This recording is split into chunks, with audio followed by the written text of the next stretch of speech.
మంచిది. మరి సమయంలో ముందుకెళ్దాం. ముందుగా మహోన్నతుడు, సర్వోన్నతుడు, పరిశుద్ధుడైనటువంటి మనందరికీ కనతనైనటువంటి దేవదేవునికి, మన ప్రభువు మన రక్షకుడైనటువంటి యేసుక్రీస్తు నామం పేరిట వేవేల కృతజ్ఞతలు, స్తుతులు, స్తోత్రములు తెలియపరుచుకుంటున్నాను.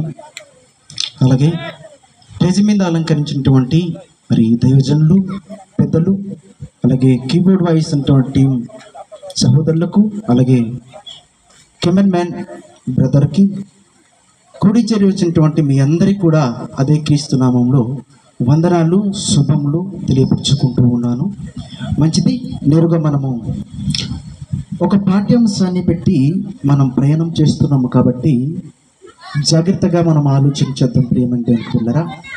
పాఠ్యాంశం పేరు మీరు చూస్తూనే ఉన్నారు. ఆ పాఠ్యాంశం పేరు మనం చదవగలిగినట్లయితే ఆ పాఠ్యాంశం పేరు విఫలమవుతున్న వివాహాలు, విస్తరిస్తున్న విడాకులు. విడాకులు, వివాహాలు విఫలమవుతున్నాయా? విస్తరిస్తున్నాయా? విస్తరిస్తుంటే, విఫలమవుతుంటే కారణం ఏంటి కదండి? వివాహాలు విఫలమైపోవడం గల కారణం ఏంటి? రీజన్. నిజంగా ఆలోచన చేస్తే ప్రేమంటే అనుకు బిడ్డారా, పెళ్లిపీటల నుంచి పెళ్లి కుమార్తె లేచి వెళ్ళిపోయినటువంటి సందర్భాలు మరి ఎన్నో ఉన్నాయి కాదండి. అలాగే పెళ్ళిన తర్వాత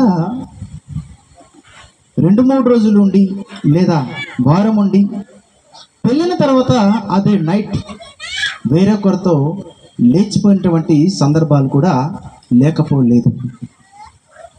అందుగురించి వివాహాలు విస్తారంగా ఉన్నాయి కానీ విడాకులు దగ్గరగా ఉన్నాయి. కాబట్టి ప్రియమైన దేవునికి బిడ్డలారా, ఒక మాట మనం చదువుకొని బైబిల్ని ధ్యానిద్దాం. కొరింథీయులకు రాసినటువంటి మొదటి పత్రిక 7వ అధ్యాయం 16వ వచనాన్ని మనం ఆలోచన చేద్దాం. ప్రియమైన దేవునికి బిడ్డలారా, ఓ స్త్రీ నీ భర్తను రక్షించదవో లేదో నీకేమి తెలియను?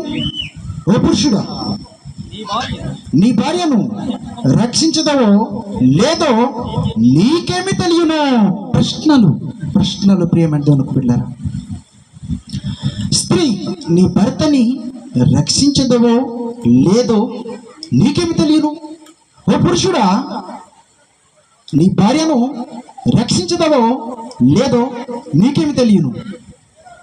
ఇది ఎలా? సందేహం, ప్రశ్న కదా.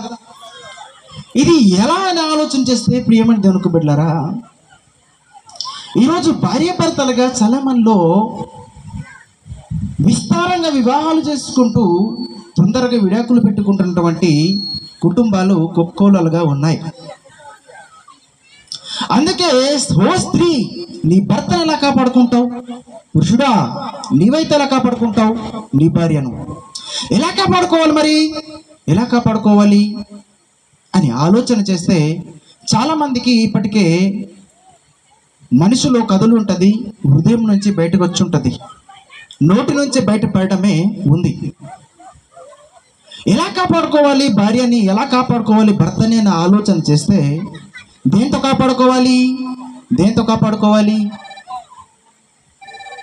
కాపాడాలండి? మనం ఒక్క మాటలో చెప్పాలంటే వాక్యంతో కాపాడాలి అంటాం.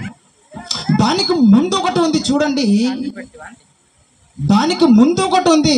ఆ ముందున్న మాటే చాలా బలమైనటువంటి, బలవంతంగా చేసే ఒక మాట ఒకటి ఉంది చూడాలి. ఆ బలవంతంగా చేసే ఒక మాట ఏంటి అని ఆలోచన చేస్తే మనం చదువుకోవచ్చాం.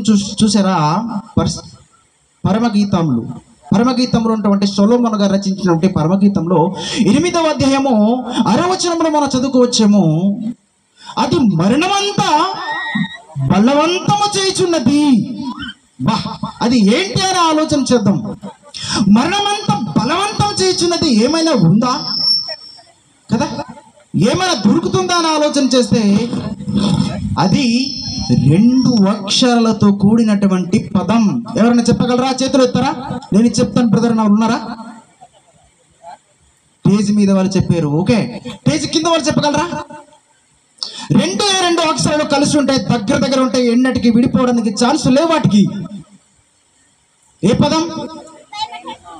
ప్రేమ. ప్రేమ, లవ్. లవ్.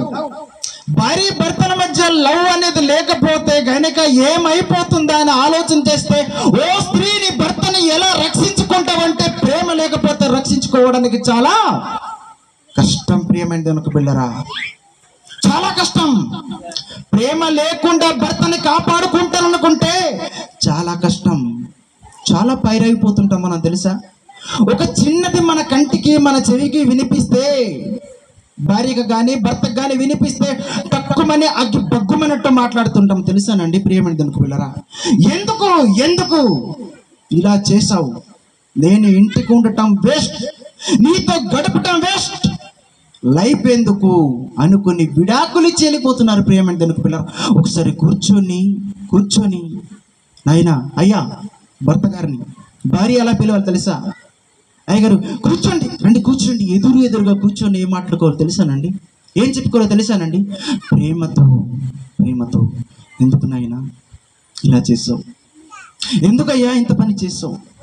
ప్రేమతో మాట్లాడండి. ఇంత పని చేస్తే నేను ఏమైపోవాలి? నా కుటుంబాన్ని, నా తల్లి, నా అనే ప్రతి దాన్ని విడిచిపెట్టి నిన్నే నమ్ముకోవచ్చాను కదా, వచ్చిన తర్వాత నన్ను ఇంత దూరం చేస్తావేటయ్యా? ప్రేమ కదా. ప్రేమ. ఇంత సంభాషణ ఉందా ప్రతి ఫ్యామిలీలో? ఈ సంభాషణ ఉంటే గనక ప్రతి ఫ్యామిలీ కట్టబడుతుంది. చూడాలి, క్రీస్తులో కట్టబడి కన్న తండ్రికి ఆనందము చేస్తుంది. అందుకే వివాహమే కానీ ఒక మహనీయుడు ఒక వ్యక్తి అపోస్తలుడైనటువంటి పౌలు గారు చెబుతూ రాస్తున్నటువంటి మాట, ఓ స్త్రీ ఎలా కాపాడుకుంటావు నీ భర్తను? ఓ పురుషుడు ఎలా కాపాడుకుంటావు అంటే కేవలం కాపాడుకోవడానికి ఒక ఆయుధం ఉంది, ఒక వెపన్ ఉంది. ఆ వెపన్ ఏంటి అని ఆలోచన చేస్తే 2 అక్షరాలతో కూడినటువంటి ప్రేమ. ఈ వెపన్ వాడితే చాలు కదా. ఎన్నటికి విడాకులు రావు, విడాకులు దగ్గరికి వెళ్ళలేము కదా. విడాకులు వస్తున్నాయంటే ప్రేమ చల్లారుతుంది, ప్రేమ చచ్చిపోతుంది. అప్పుడే కదా విడాకులు దగ్గర వస్తున్నాయి, చూసారా? అందుకే ఎలా అని వెతికితే దొరికే పట్టు ఒకటి ఉంది, చూడండి. ఈ ప్రేమ అనే 2 అక్షరాలతో కూడినటువంటి 2 పదాలు. ఇప్పుడు స్త్రీ పురుషులను మనము జత పరచబోతున్నాం. ఇద్దరున్నారు. అజయ్ ప్రే అనే అక్షరం అయితే, మధు మా అనే అక్షరం అయి ఉండాలి. ఎప్పటికీ దూరమై ఉండకూడదు అవి. ఒకవేళ దూరమైందా అర్థం మారిపోతుంది, దాని వాసన, దాని సువాసన మారిపోతుంది. అందుకే ప్రియమైన దేవునికి బిడ్డలారా, ప్రేమకి పక్కనే ఉండాలి భార్య కానీ భర్త కానీ. అంత ప్రేమ ఉంటేనే తప్ప ఎఫెసీయులకు రాసినటువంటి పత్రికలో ఉన్నటువంటి మాట వర్తించదు. ప్రియమైన దేవునికి బిడ్డలారా, ఇంత ప్రేమకి దగ్గరగా లేకపోతే గనక, ఓ స్త్రీ నీ భర్తని ఎలా రక్షించుకుంటావు అన్న మాట కనెక్ట్ అవ్వాలంటే ప్రేమ కనెక్ట్ అయి ఉండాలి. ఎఫెసీ పత్రిక అయ్యగారు చూపించారు. ఆ మాటలు ఒకసారి చదువుదామా? ఎంత బాగుంటుందంటే ఆ మాట మనం దాటుకుంటూ వచ్చాం. కానీ ఎఫెసీయులకు రాసినటువంటి పత్రిక 5వ అధ్యాయము 22వ వచనం మనం ఆలోచించుదాం. స్త్రీలారా ప్రభువునకు వలె మీ సొంత పురుషులకు లోబడి ఉండుడి. క్రీస్తు సంఘమునకు శిరసై ఉన్నలాగున పురుషుడు భార్యకు శిరసై ఉన్నాడు. ఎంత మంచి మాట చెప్తున్నాడు అని ఆలోచన చేస్తే ప్రియమైన దేవునికి బిడ్డలారా, ఏమంటున్నాడు? స్త్రీలారా ప్రభువునకు వలె. ఎలాగట్ట స్త్రీలు ఎలా ఉండాలి అని ఆలోచన చేస్తే, ప్రభువుకి దగ్గర లేకుండా ప్రేమిస్తున్నాను అయ్యా అనుకున్నాం అనుకో, ప్రభు ప్రేమ లేకపోతే నీ ప్రేమ వట్టిదే. అది మోసకరమైన ప్రేమ, అబద్ధకరమైన ప్రేమ, అది వట్టిదైనటువంటి ప్రేమ, వ్యర్థమైన ప్రేమ. అలాంటి ప్రేమ ఎక్కడ ఉంటుంది? స్వతహాగా ఎవడైతే ప్రేమిస్తున్నానో, నిన్ను పెళ్లి చేసుకున్న నా ప్రాణము నా రక్తము అన్నవాడు ఎవడైనా ఉంటే వాడు పేలైపోతాడు కదా. పెళ్ళైన 3 రోజుల్లో గొడవలు స్టార్ట్ అయ్యి ఆ గొడవలతోనే ఏమి సిద్ధం చేస్తారో తెలుసా ప్రియమని దేవునికి పిల్లరా? ఏటి సిద్ధపరుస్తారో తెలుసా? విడాకుల పత్రాలు రెడీ చేస్తాడు ప్రియమని దేవునికి పిల్లరా. చూసారా? అందుకే ప్రభువు నందు ఉండి ప్రేమించేవాడు మాత్రము కదలడు. బండ మీద కట్టినటువంటి ఇల్లును పోలి ఉంటాడు ప్రియమని దేవునికి పిల్లరా. అలా ఇద్దరు ఉంటేనే తప్ప, లేకపోతే గనక జీవితాలు పతనమైపోతాయి, జీవితాలు పాడైపోతాయి. పెళ్లి చేసుకుంటున్నానంటే సరదా కోసం కాదు, జాలీగా ఏదో పేరు కాదు. పెళ్లి చేసుకుంటున్నామంటే దాని వెనుకున్నటువంటి మధురాన్ని రుచి చూడాలి. పెళ్లి కాకముందు ఒక అనుభవం ఉంటుంది, పెళ్ళిన తర్వాత మరొక అనుభవం ఉంటుంది. అందుకే ఇక్కడ అంటున్న మాట ఆలోచన చేద్దాం. స్త్రీలారా ప్రభువునకు మీ సొంత పురుషులకు లోబడి ఉండి క్రీస్తు సంఘమునకు శిరసై ఉన్నలాగిన క్రీస్తుని యాడ్ చేస్తూ మాట్లాడుతున్నటువంటి సందర్భం ఆలోచించండి. యేసు క్రీస్తుల వారు ఇక్కడ కూర్చున్నటువంటి ఇక్కడ కూర్చున్న మనకు మాత్రమే కాదు, సర్వలోకములో ఉన్నటువంటి మానవ కోటి అందరి కూడా ఎవడై ఉన్నాడు? రక్షకుడు శిరసై ఉన్నాడు ప్రియమైన దేవునికి బిడ్డలారా. క్రీస్తుకు సంఘం ఎవరు అని ఆలోచన చేస్తే తనను పోలి తన చిత్త ప్రకారంగా లేదా తన అడుగు జాడల్లో ప్రయాణిస్తున్నటువంటి ప్రతి ఒక్కరు కూడా క్రీస్తు యొక్క శరీరం కదా. క్రీస్తు యొక్క శరీరం. అయితే ఆ శరీరం లోపైకి ఉన్నది ఒకటి ఉంది, దాని పేరే హెడ్ కదా. దాని పేరు హెడ్. తలకాయ లేని మొండెం పనిచేస్తుందా? దానికి పేరు ఉంటుందా అంటే పేరు మొండెం. తలకాయ ఉంటేనే మనిషి కదా. తలకాయ లేకపోతే మనిషి అనగలమా? దానికి పేరు మారిపోతుంది. మొండెముగా మోడుపోయిన జీవితాల మనం బ్రతికితే గనక అర్థం లేని జీవితం కదా. తల మొండెం కలిసి ఉండాలి, అజయ్ మధు కలిసి ఉండాలి. ఎప్పటికీ అని ఆలోచన చేస్తే ప్రేమ బలవంతం చేస్తుంది. ఎలా బలవంతం చేస్తుంది? మరణమంతా బలవంతం చేస్తుందా? ఏమయ్యారు యేసుక్రీస్తుల వారిని ఆలోచన చేస్తే కింద కంటిన్యూగా మనం చదువుకుందాం. చదవండి 24వ వచనం. సంఘము క్రీస్తునకు లోబడినట్టుగా భార్యలు కూడా ప్రతి విషయంలో తమ పురుషులకు లోబడవలెను. పురుషులారా మీరు మీ భార్యలను ప్రేమించుడి. పురుషులకు ఆజ్ఞాపిస్తూ ఏమంటున్నాడని ఆలోచన చేస్తే, పురుషులారా పైన ఆలోచన చేస్తే, స్త్రీలారా మీ భర్తలను ఎలా లోబడాలంటే ప్రభువునందు లోబడాలి. పురుషులారా మీరు కూడా మౌనంగా ఉండకండి. పురుషులారా మీరు కూడా మెత్తగా ఉండకండి. ఆలోచించండి, గమనించండి. ఎలా ఉండాలి అని ఆలోచన చేస్తే మీ భార్యలు చూడండి, మీ ప్రకటెముక చూడండి, ఆ ప్రకటెముకనే ప్రేమించండి. అది నీ రక్తమయ్యా, నీ బ్లడ్ కదా, నీ బ్లడ్ అది. ఒకసారిగా ఇక్కడ కోసుకున్నాం అనుకో, చెయ్యి కోసుకున్నాం అనుకో, రక్తం కారుతుంటే మనం ఊరుకుంటామనండి? చిన్న గుడ్డ లేదా బ్యాండేజ్ తీసుకొని మనం ఏం చేస్తుంటామంటే దాన్ని కాపాడుకుంటూ ఉంటాం. ఒక్కసారిగా కట్టుకున్నటువంటి భార్య బాధల్లో, ఇబ్బందుల్లో, ఇరుకుల్లో పడుతుంటే భర్త ఏం చేయాలి తెలుసనా? ఏం చెయ్యాలని ఆలోచన చేస్తే కట్టాలి గాయాన్ని.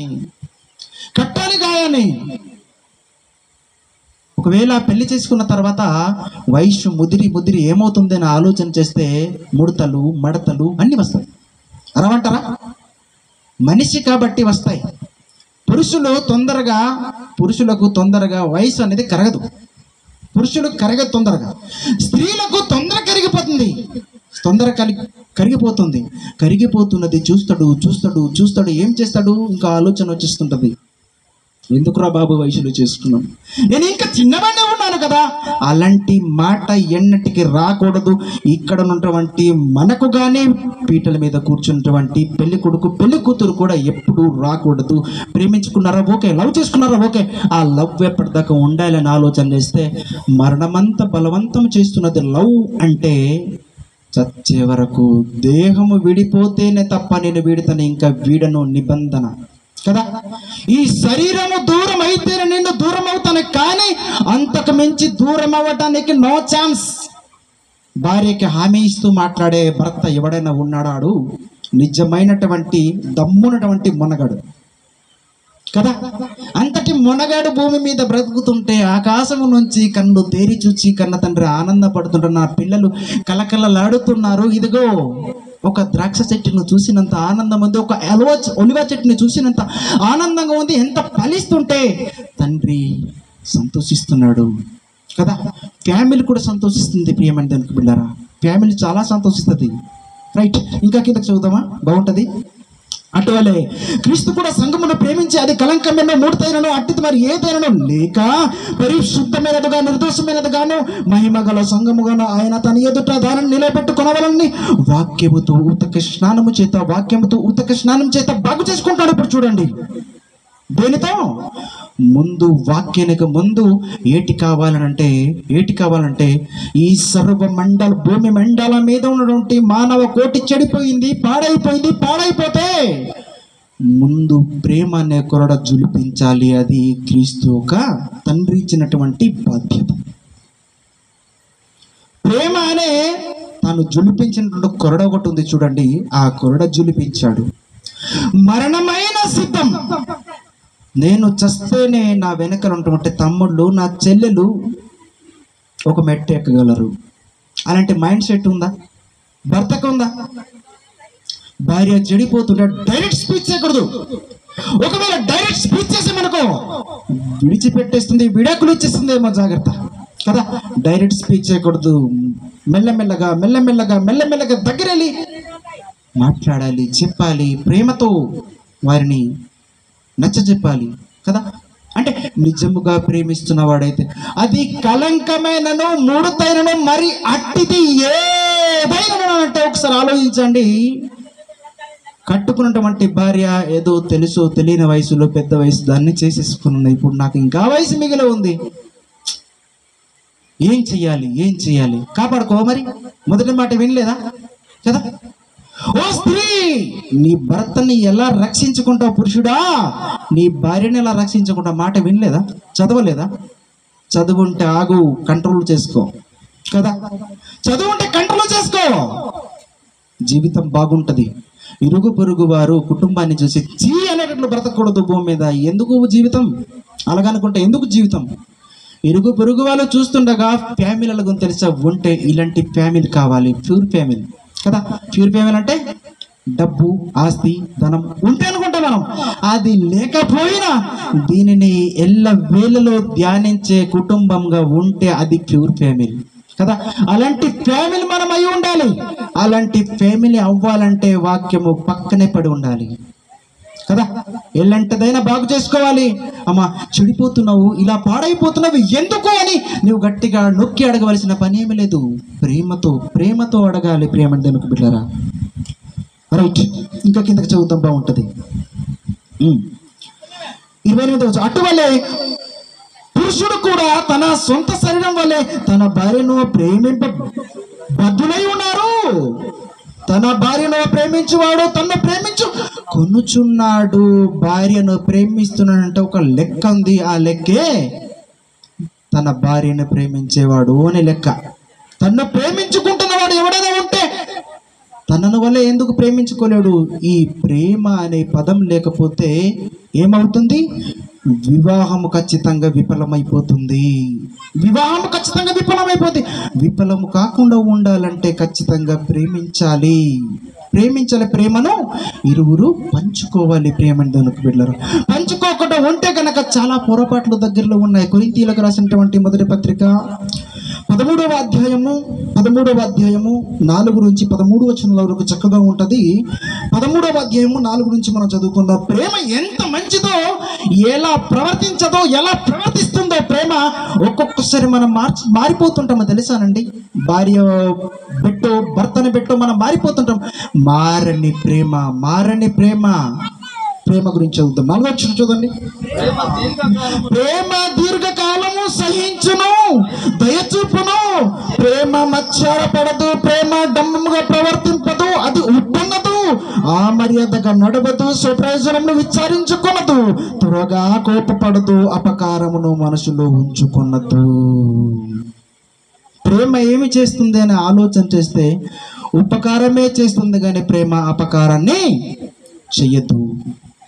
భార్య భర్తల మధ్య ఉన్న బంధాన్ని దేవుడు ఏర్పాటు చేసి పెట్టాడు చూడండి. ఆ బంధం మధ్య పెట్టిన ముడే 2 అక్షరాలతో కూడినటువంటి పదం ప్రేమ కదా.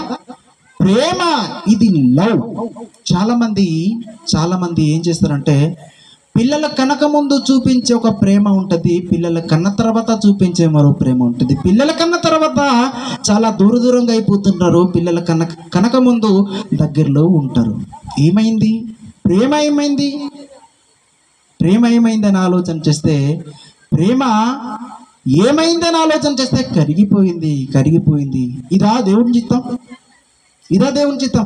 ఒకవేళ ప్రేమ కరిగిపోయే ప్రేమ నీలో ఉంటే గనక ఏమైతుందా అని ఆలోచన చేస్తే జీవితం విచ్చలవిడైపోతుంది. ప్రేమ పిల్లరా, ప్రేమ ఎలాగుంటదంట అని ఆలోచన చేస్తే 4వ వచనం నుంచి మనం గమనిస్తాం. ప్రేమ దీర్ఘకాలము సహించును. నిజమా కదా? ప్రేమ దీర్ఘకాలం సహిస్తుందా? దీర్ఘకాలం అంటే ఒక ఆజ్ఞ ఇస్తాము, ఒక మాట ఇస్తాము, ఒక ప్రమాణం చేస్తాము. స్టేజ్ మీద త్వరలో ప్రమాణం చేయడానికి ఇద్దరు రెడీగా ఉన్నారు. నా ప్రాణము ఉన్నంత వరకు, నా కడ ఊపిరి వరకు, చిట్ట చివరి ఊపిరి వరకు నిన్ను కాపాడుకుంటాను, ప్రేమిస్తాను. ఇప్పుడు ఇస్తాడు హామీ. చూస్తారు కదా, ఇప్పుడు ఇస్తాడు హామీ. చిట్ట చివరి దాకా నువ్వే నాకు భార్య, చిట్ట చివరి దాకా నువ్వే నాకు భర్త, ఇంకొకటి నేను గుర్తెరగను, ఇంకొక ఆవిడ్ని నేను గుర్తెరగను హామీ ఇస్తారు కదా. ప్రేమ ఎలాగుంది అని ఆలోచన చేస్తే, అది ఎలా ప్రవర్తన చేయదంట అని ఆలోచన చేస్తే ప్రేమ అంటే అనుకు పిల్లరా, అది దీర్ఘకాలము సహిస్తుంది. తొందరగా కోప్పడదు కదా,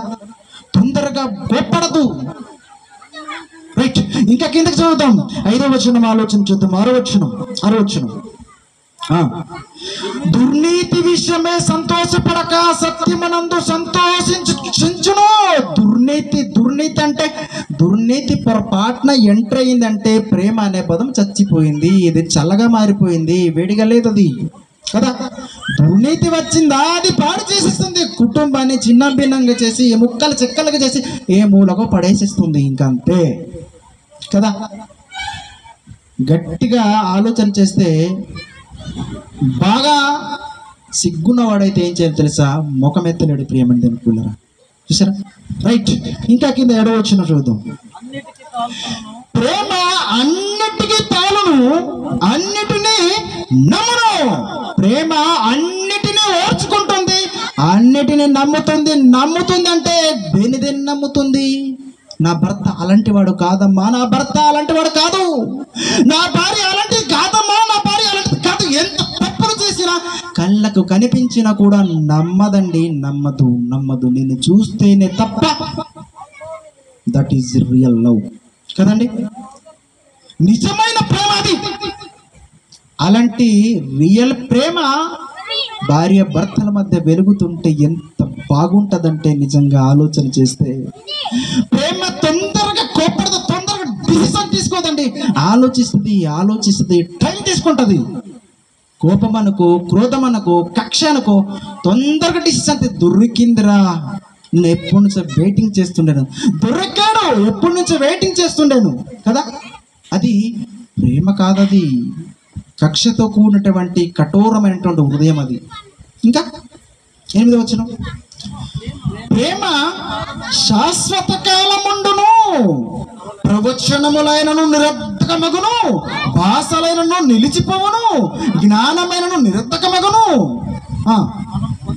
మనము కొంత మట్టుకు ఎరుగుదుము, కొంత మట్టుకు ప్రవచించుచున్నాము, కానీ పూర్ణమైనది వచ్చినప్పుడు పూర్ణము కానిది నిరర్ధక మగ్గును. పూర్ణమైనది ఏంటి అని ఆలోచన చేస్తే ప్రేమ. అది వచ్చినప్పుడు ఒకటి ఎగిరిపోతుంది చూడండి. కిందకి మనం చదువుతాం. రైట్, చదవండి. 10వ వచనం. పూర్వమైనది వచ్చినప్పుడు పూర్వము కానిది నిర్ధకమగును.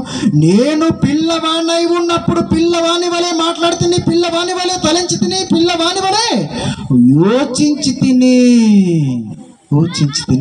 ఇది వరకు స్టేజ్ మీద పెళ్లి పీటలు ఎక్కక ముందు పిల్లవాళ్ళు కదా, చిన్న పిల్లవాళ్ళు స్టేజ్ మీదను దిగుతున్న ఆ క్షణంలోనే పెద్దవారు అయిపోయారు కదా.